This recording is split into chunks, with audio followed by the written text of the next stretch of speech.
Well, what's unfolding is a failing state that is also one of the 8 nuclear powers in the world, Wolf. This is the worst nightmare that anybody can think of. The constitution in Pakistan has been suspended and the country is under emergency rule. No end in sight, actually, for martial law in Pakistan. Police are rounding up hundreds of lawyers, judges, and activists. This comes one day after President Pervez Musharraf declared a state of emergency, suspending the Constitution and dismissing the Chief Justice. Musharraf yesterday declared emergency rule. He has fired the Chief Justice, suspended the Constitution. They've taken over a lot of the private television stations. In a midnight speech, Musharraf aimed his message at America, comparing himself to Abe Lincoln during the Civil War. He broke laws, he violated the Constitution, he usurped arbitrary power, he trampled individual liberties. His justification was necessity. U.S. Secretary of State Condoleezza Rice is in Israel this morning and has just told the press that the United States would review financial aid to Pakistan in light of recent events. It's hard to overstate the extent to which Pervez Musharraf has been an ally of this administration. He has been a bulwark. He hasn't done everything that the administration wanted, but I can tell you, I know that the President feels very kindly toward him. Now, of course, this is a president who is deeply committed, he says, to the establishment of democracy and the furtherance of democracy in the Middle East. In the long run, the only way to defeat the terrorists is to advance freedom as the great alternative to radicalism and repression.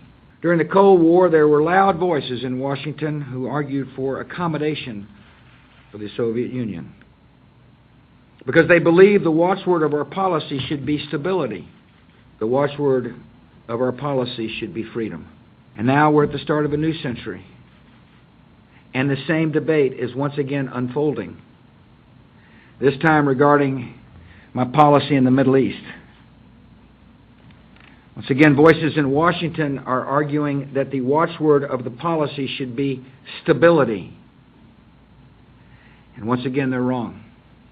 Now we get this. This is a huge foreign policy dilemma for the administration to continue to be close to Musharraf, to accept his help, which he may be better able to give under these new military circumstances, and at the same time, however, to press him effectively or forcefully toward democracy. My guess is that we will make statements and we will issue urgings and hold our nose and go along. They say they don't approve of it, yet they've backed off a little bit, and it seems like they're acting under the devil you know theory. They're not happy with what Musharraf has done, but they're worried even more about instability, chaos, and what may come next. That's exactly what they're worried about, George. And the truth is the U.S. needs Musharraf just as much as Musharraf needs the U.S. There are supply lines into Afghanistan. This is something that people haven't talked about very much. But the U.S. forces, the NATO forces in Afghanistan really depend on those supply lines from Pakistan. What should the U.S., Senator Specter, be doing right now? I think the United States should take the lead with other world powers in putting the maximum pressure on Musharraf to return democracy. I think it's not enough that Secretary Rice speaks out. I think the President has to speak out in more specific terms. We have bolstered Musharraf with billions of dollars in recent years in military support, and we ought to be specific that it's not going to continue. $10 billion in American aid since 2001. Should we suspend that aid? Not now. I know that it's been mentioned by our people. He's been told that that's at risk if he did what he in fact did. Everything's got to be on the table. What should the U.S. be doing about this right now? Well, the question is, what can the U.S. do? What should the U.S. be doing right now? Well, right now there's not much the U.S. can be doing, given the fact that we're hopelessly involved in the Middle East and in Iran, and this is a crisis number 3. There's not much the U.S. can do, given the fact that... So does President Bush, Condoleezza Rice, Secretary of Defense Gates simply throw their hands up in the air and say, Musharraf, do whatever you want? No, absolutely not. Musharraf returned to democracy as quickly as possible. Unfortunately, right now, the noises coming out of Islamabad is that elections will probably not be held for another year. That will be a very dangerous situation, because inside the military, don't assume that they're all pro-West or pro-the United States. Quite the opposite. They've got a lot of hardlining colonels and majors in the army who don't like what they've been ordered to do. Is it time to start thinking about sending American troops into that area, into Pakistan, to see if we can find Osama bin Laden? Bob, it's long past time, and we should be putting ourselves in a position that we had the physical capability of doing that. That's why I said all these dots are connected.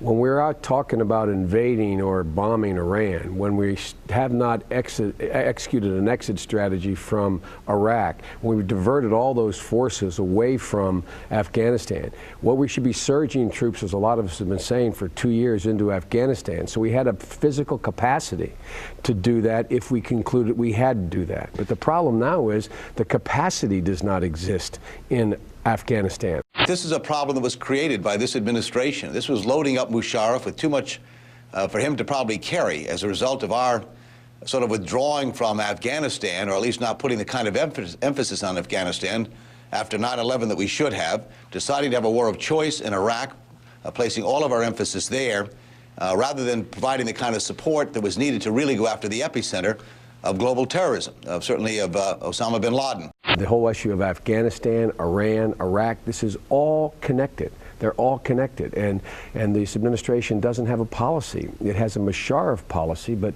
it doesn't have a policy relative to Pakistan and how it has affected everything else in the region. A very, very dangerous situation unfolding right now, arguably the most dangerous in the world. Would you say that? Without any question. Just think of Pakistan as one of the 8 nuclear powers and out of control.